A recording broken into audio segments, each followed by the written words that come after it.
Pet Working is presented by Maya Strategy Group, a leading market research and strategy consulting firm, helping clients in the pet care and animal health industries navigate strategic challenges for almost 2 decades.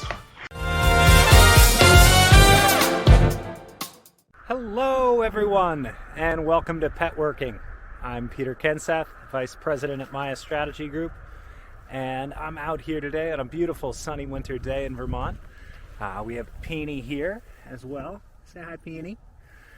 And it is cold and snowy here in Vermont today, but next week I'll be out in Las Vegas at Western Vet, and I thought what better time than now to kind of think about what the year in pet care and animal health might bring to us. And I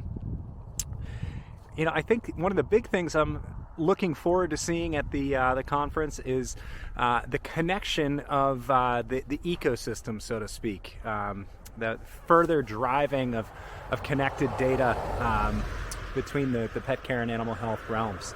I think a lot of that starts with wearables, and we did an episode a little ways back with Invoxia.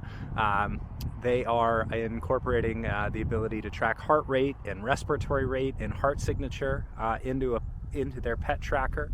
I have talked to folks in the veterinary community who are really excited about subdermal monitors. So similar to a microchip, a chip device that you could have implanted in your dog to monitor temperature, monitor blood oxygen levels, other biometric data.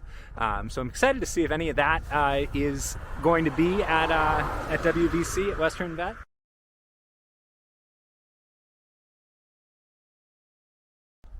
Other things I'm really excited to see is how accepted and how prevalent at-home diagnostics are at the conference. Obviously, the use of at-home diagnostics, there are pros and cons to that from a veterinarian's perspective. Obviously, the more your clients and patients are using at-home diagnostics, the more biometric data you have about the animals you're caring for. At the same time, some of these at-home diagnostics compete with tests that vets are offering from their clinic.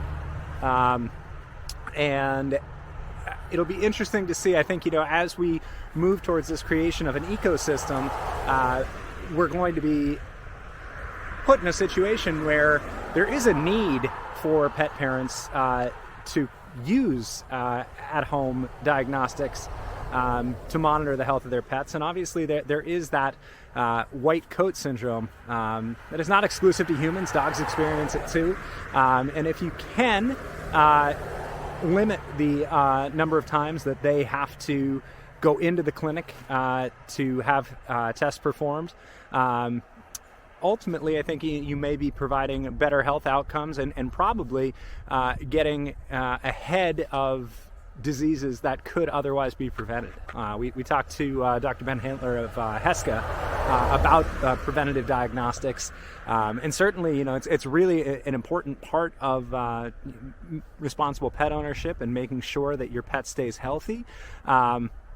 That being said, I think as we enter into this age of convenience, the more people can perform at-home care and at-home monitoring, potentially the healthier our pets are going to be overall. So I'm curious to talk to veterinarians at the conference about their thoughts of at-home diagnostics. Lots out there in terms of at-home diagnostics that is coming to the forefront, and it'll be interesting to see what people at the conference think about that. One particular diagnostic I'm really excited to see, and I'm hoping it will be at WVC, is OncoDetect, which is an at-home cancer detection test based on urinalysis. Last year, I made some posts where I was incredibly excited by the HESCA and NuQ partnership that offered a more rapid turnaround for a cancer screening test. And the ability to detect cancer from a urinalysis at home could be really, really exciting and groundbreaking. So very excited to see that.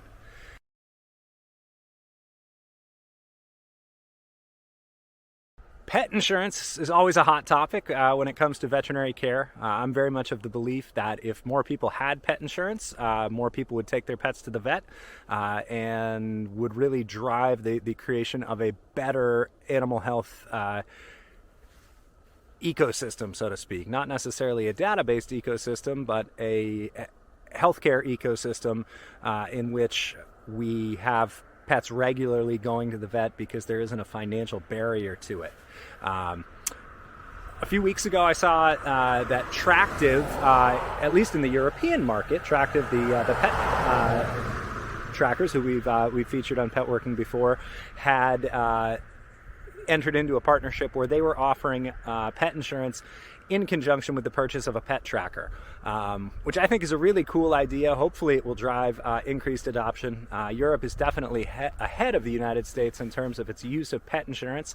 I think we're still hovering around 4%, but I'll be interested to talk to a lot of the major carriers of pet insurance at the show and get a sense of where they think adoption rates are and what some of their strategies are for driving greater levels of adoption.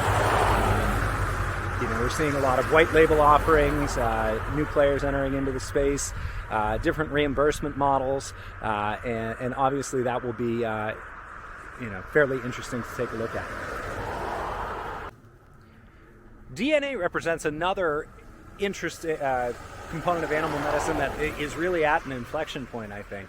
I think we're getting to the point where we're on the precipice of DNA samples being taken in animals, and that being able to inform precision medicine from a veterinary perspective. I've talked to a lot of folks that think that genomics is going to become a much bigger part of veterinary education going forward, and hopefully can become part of the standard of care in veterinary practices.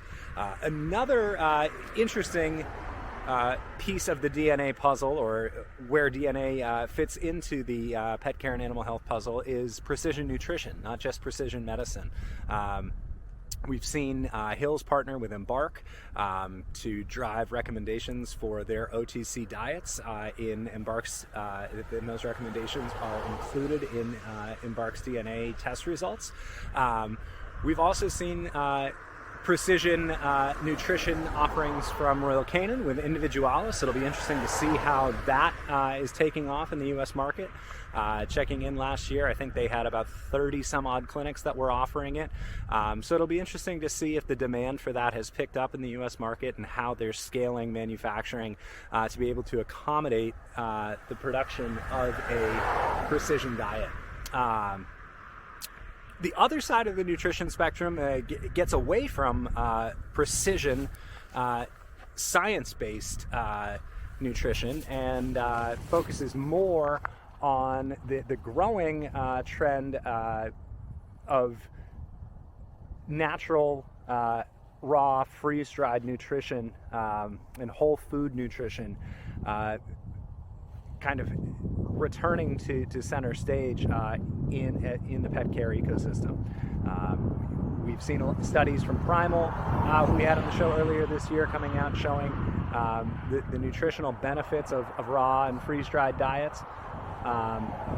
And we've seen at WVC last year the presence of fresh refrigerated, frozen refrigerated, raw, freeze-dried manufacturers there to educate and hopefully gain traction within the veterinary community for the nutritional benefits that their diets have to offer.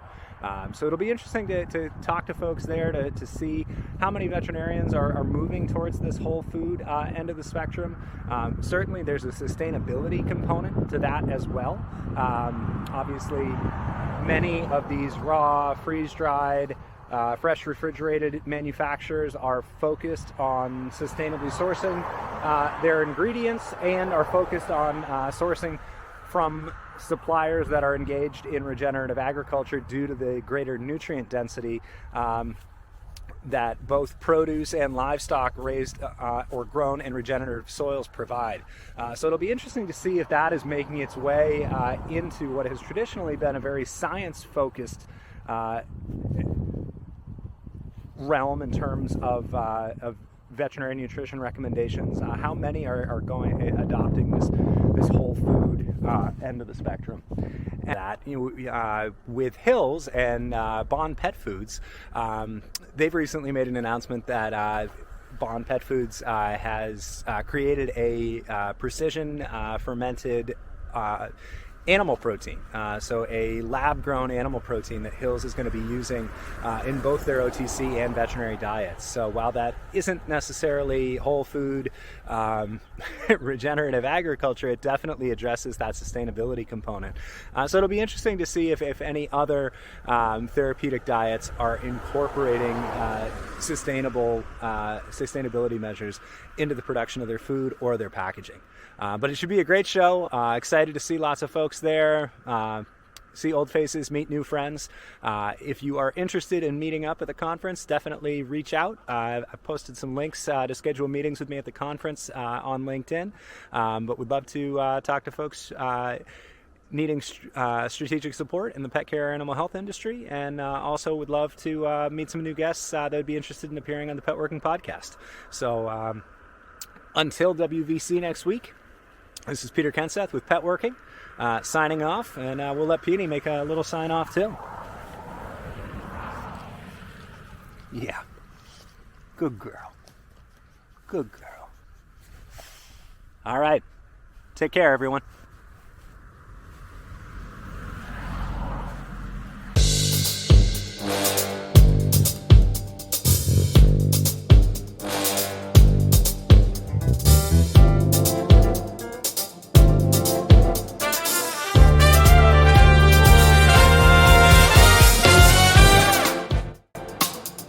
Pet Working is presented by Maya Strategy Group, a leading market research and strategy consulting firm, helping clients in the pet care and animal health industries navigate strategic challenges for almost 2 decades.